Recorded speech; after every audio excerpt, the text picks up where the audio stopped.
Jumapili hii kuanzia saa 2:30 usiku. Na mimi kama mbunge naweza kusema kwamba tunakwenda kulia nalo hili, kuondoa kodi, kupunguza ile gharama, lakini pia kondom zinauzwa kwa bei rahisi kabisa, inaweza zikapatikana kila mahali. Kwa hiyo tufikie mahali na vifaa hivi kwa wasichana vipatikane kwa urahisi huo. Nitoa wito tu kwa viongozi wenzangu wa wilaya na wananchi, tutoe hili jambo kwenye ukimya sasa, tuliweke kwamba jambo ni wazi, ni letu wote, tushirikiane kama ambavyo tumeshirikiana kwenye malaria, tumeshirikiana kwenye kipindupindu, tumeshirikiana kwenye masuala ya ukimwi. Kwa hiyo na swala la hedhi nao sasa tulipe nafasi katika ripoti zetu mbalimbali za vikao, tuoneshe kwamba mahali gani kuna tatizo. Tukifanya hivi tutapunguza matatizo ya watoto wetu wakati wanapokuwa kwenye hedhi na mambo kama haya.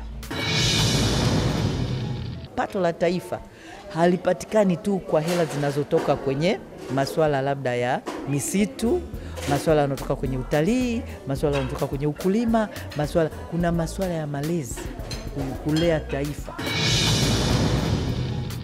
Pamoja na wanawake wengi kukabiliwa na umaskini uliokithiri. Na hapa kwetu Tanzania hakuna umaskini, umaskini unajitakia wenyewe.